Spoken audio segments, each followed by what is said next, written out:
Wairebo.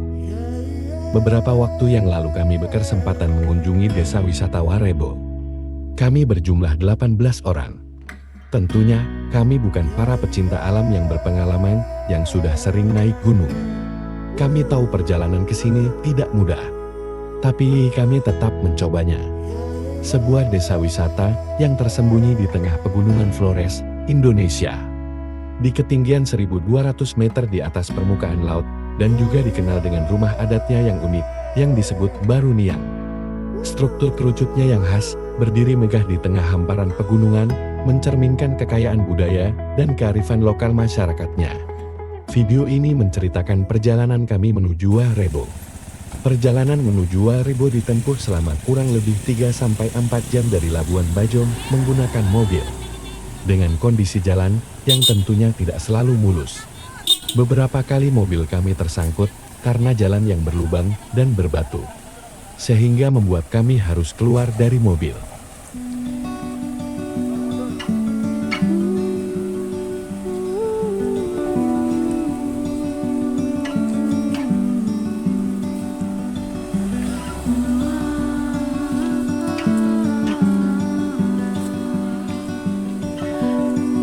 Lagi bang, sampai sini bang.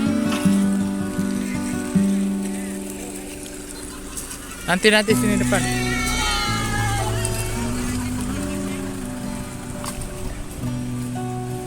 Untuk melanjutkan perjalanan menuju pos awal trekking menuju Wairebo, kami menggunakan ojek motor dengan perjalanan kurang lebih 10 menit.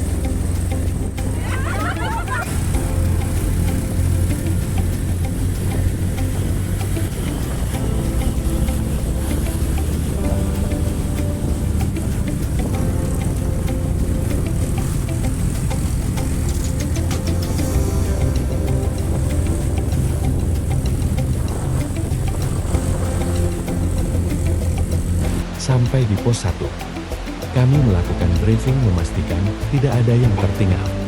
Di pos 1 juga disediakan sewa tongkat untuk membantu waktu trekking. Dan juga tersedia sewa porter untuk membantu membawa barang-barang jika diperlukan.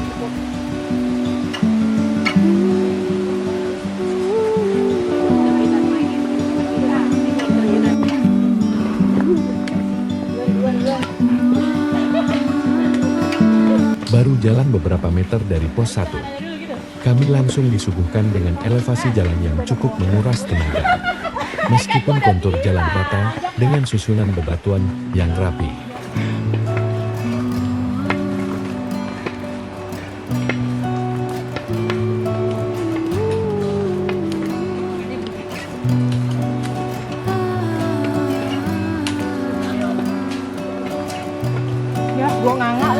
Untuk mencapai desa Wairebo, kami harus melewati 5 pos.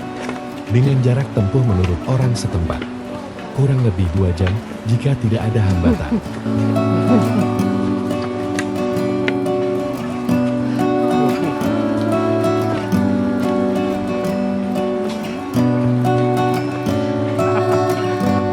Mata tak terbohongi. Padahal nggak seceria itu. Ayo reta. Kan ngawal banget.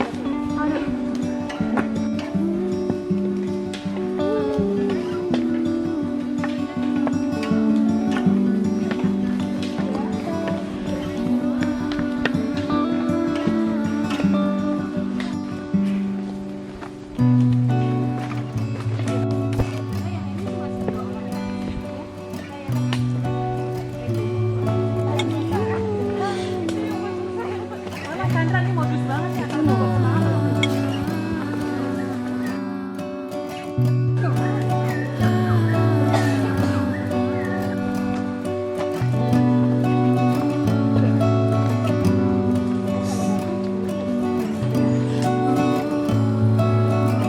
Sesampainya di pos 2 kami mengambil kesempatan untuk istirahat. Beberapa teman langsung melanjutkan menuju ke pos 3. Cukup lama kami beristirahat di pos 2.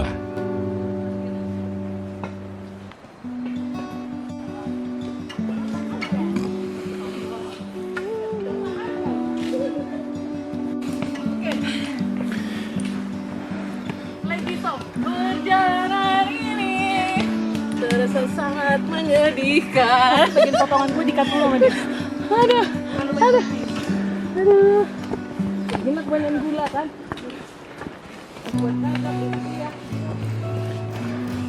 Let's go! Aku habis acting. Pada cari penyakit emang.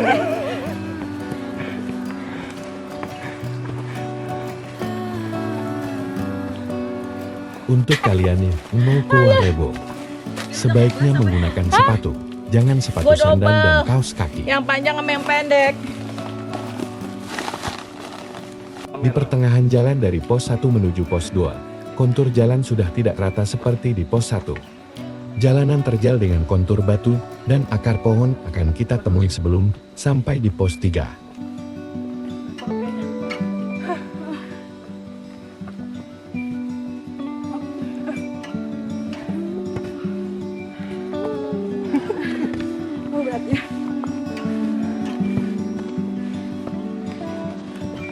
Wah, Masya Allah. Ya Allah, Hirob.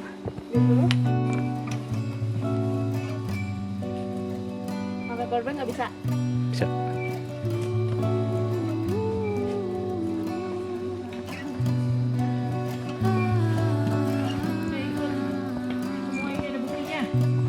Mendekati pos 3, jalanan semakin sulit dengan elevasi bertambah. Beberapa orang perlu istirahat dan minum menghindari dehidrasi. Lu nggak bawa SPPD, Nurbani?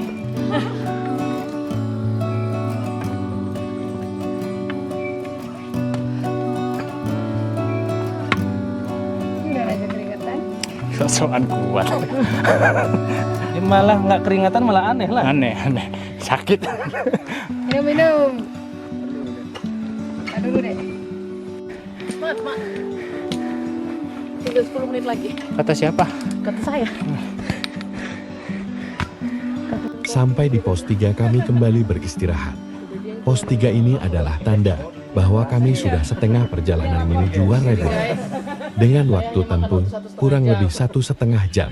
Kita komen hoax gitu. Perjalanan dari pos 3 menuju pos 4 ini berbeda. Karena elevasinya bervariatif naik dan turun, sedikit mempercepat perjalanan. Kami berharap bisa sampai Warrebo sebelum matahari terbenam. Sampai di pos 4 kami kembali istirahat. Menariknya di pos 4 ini tersedia tempat untuk mengabadikan momen pemandangan Warrebo dari atas. Rumah-rumah kerucut Warrebo sudah terlihat dari sini meskipun sangat kecil.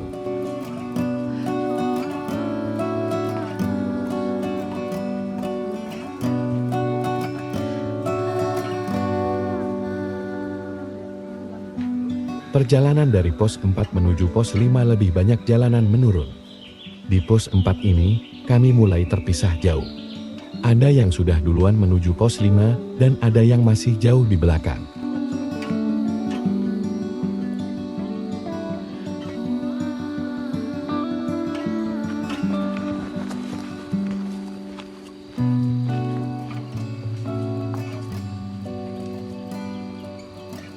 Sampai di pos 5 kami membunyikan kentongan sebelum memasuki Warrebo. Menurut tradisi, kentongan tersebut sebagai penanda pemberitahuan kedatangan tamu yang sudah menjadi tradisi dan kearifan lokal.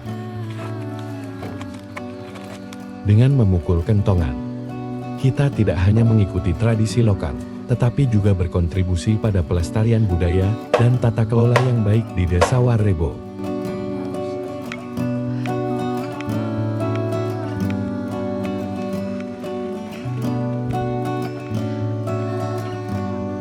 Di titik ini kami sempat berdebat menentukan jalan yang benar. Karena terdapat jalan bercabang. Tapi kayaknya jalannya lebih layak ini kan? Iya. Lebih sering dilewatin kan? Coba mainkan instingmu.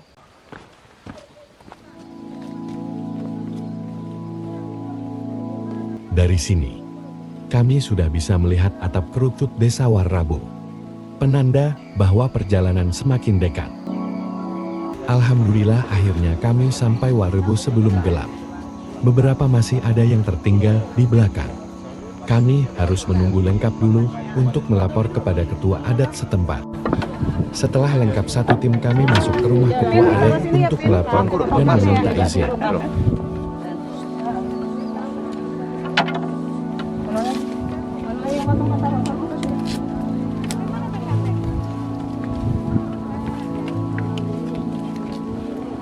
Kenapa 8 kepala keluarga orang tua sudah membagi menjadi 8 garis keturunan di Warebu. Ya sehingga ya setelah mereka membagi menjadi 8 dulu aturannya yang tinggal di sini adalah utusan atau perwakilan dari 8 garis yang mereka bagikan saat itu, dan itu nanti turun temurun yang patut dijaga oleh generasi penerus dan tentu dilestarikan terus karena itu adalah salah satu warisan. Terus dapur atau perapian itu di tengah rumah sehingga di luar sana tidak ada terlain bakso, sehingga di sini juga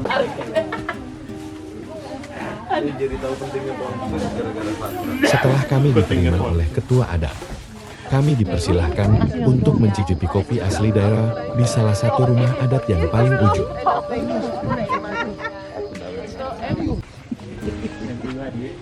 Di sini kami tidak sendiri.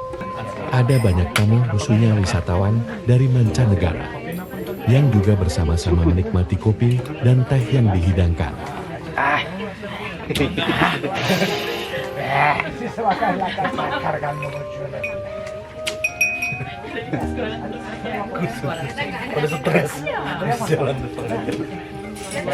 Setengah jam. Sumber listrik di sini menggunakan genset, dan lampu akan dimatikan pada jam 10 malam.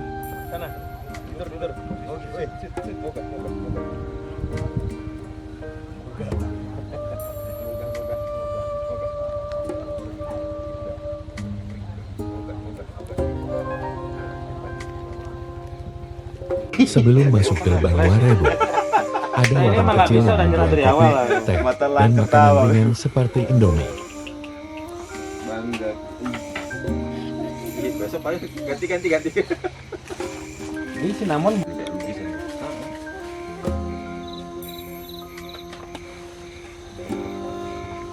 Intinya tanduknya kelihatan. Malam ini kami diberikan tempat untuk tidur di rumah ketua adat, karena rumah yang lain sudah penuh oleh tamu-tamu yang sudah datang duluan. Ini fotonya. Kelihatan nggak? Dam, bisa buat di kaca dulu nggak? Gimana udah?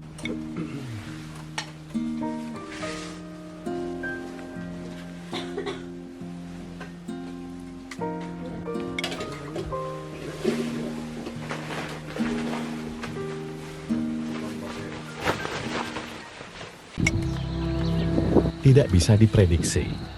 Ternyata cuaca pagi ini hujan dan berkabut. Rencana untuk berfoto dan mengabadikan momen sempat terhalang oleh hujan dan kabut yang sangat tebal.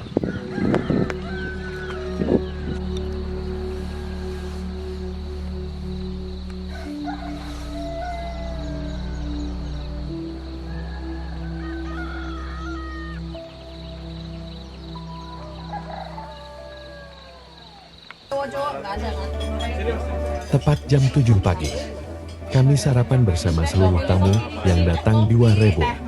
Kebersamaan sangat terasa saat ini. Dengan menu makanan yang sederhana, yaitu nasi goreng dan telur, sangat menolong kami sebagai energi untuk persiapan jalan turun kembali ke pos 1.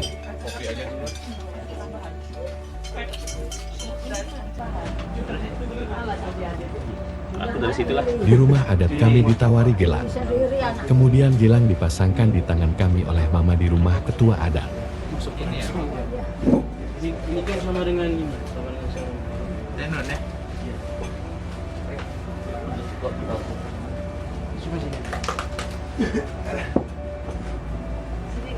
Bang, udah dipasangin belum? Hah?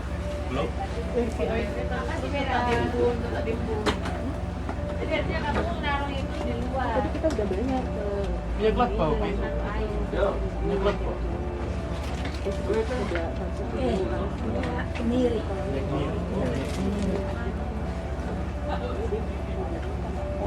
Buat makanannya.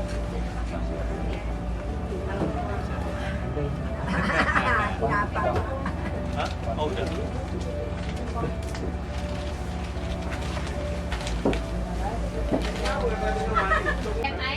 Yang naik saya. Belum saya. Kayak terus. Pera. Ada tuh, ada bagian naik. Kami sudah sepakat untuk turun maksimal jam 8 pagi ini, agar kami sempat mengejar pesawat ke Jakarta yang berangkat jam 6 sore nanti. Estimasi waktu turun sampai dengan pos 1 kami target maksimal 3 jam. Bisa juga, itu belum.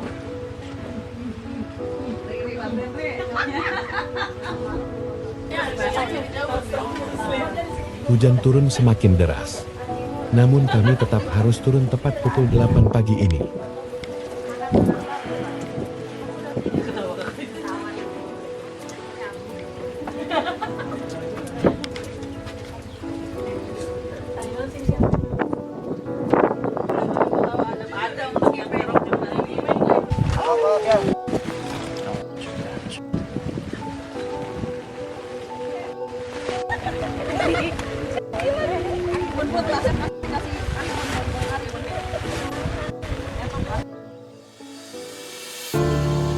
Jujur, sebenarnya kurang waktu kami untuk menikmati keindahan alam di luar Rebo.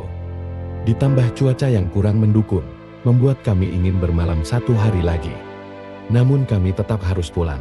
Pekerjaan dan aktivitas rutin sudah menunggu esok hari.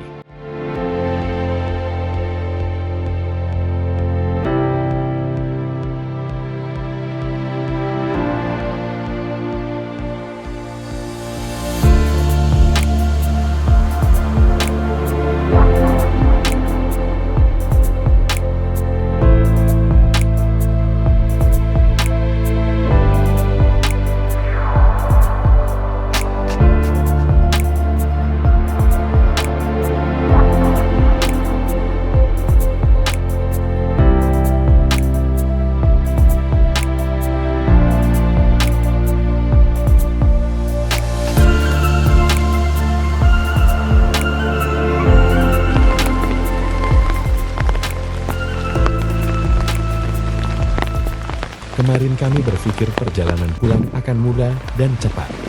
Dengan cuaca seperti ini, tentunya kami membutuhkan waktu lebih lama untuk turun. Hujan lebat dan angin kencang, serta trek yang licin, cukup menghambat perjalanan kami.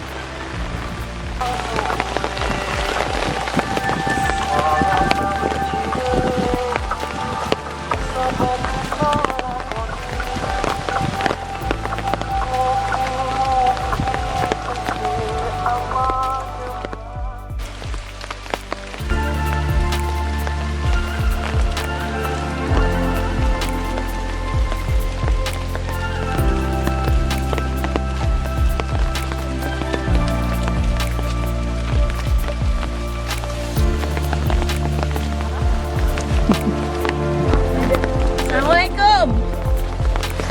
Ya, pegang lagi.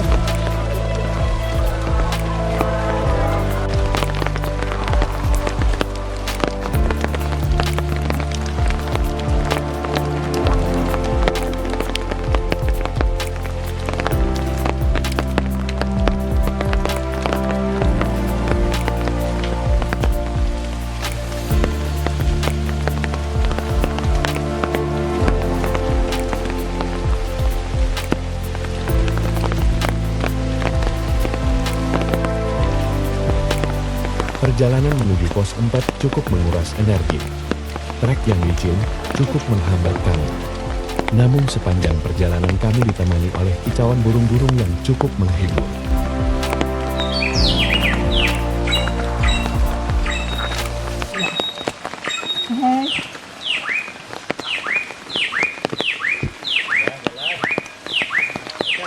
Sampai di pos 4 kami sempatkan istirahat sejenak. Hujan semakin lebat dan kabut pun semakin turun di sini. Beberapa kali kami dilewati oleh tanggul lain yang turun juga pagi ini.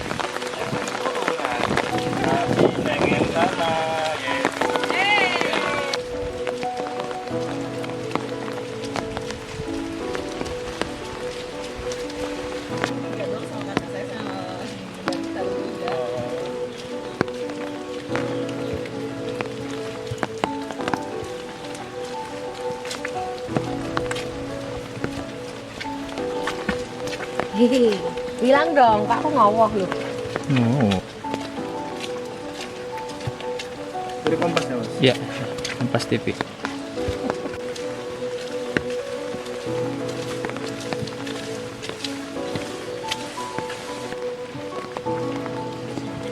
Wih.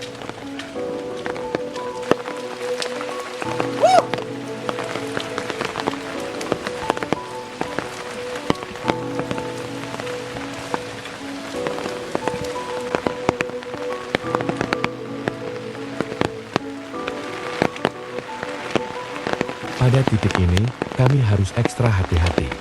Karena beberapa kali hampir terpeleset dan jatuh. Trek ini merupakan trek terberat ketika berangkat kemarin. Karena elevasi yang curam.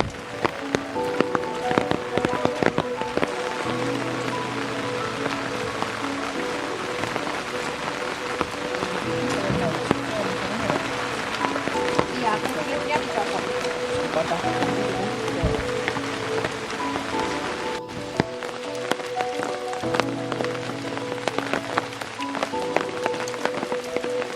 Di beberapa titik kami menemukan jalan longsor seperti ini. Membuat kami harus lebih berhati-hati melewatinya. Setelah melewati pos 3 dan pos 2 kami mulai masuk pada jalanan batuan yang tersusun rata. Pertanda perjalanan pulang semakin dekat.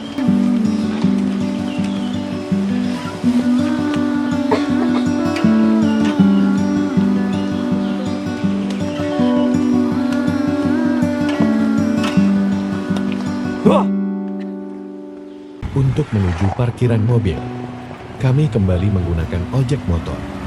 Tepat pukul 10:30 kami sampai di parkiran mobil yang berada di rumah warga.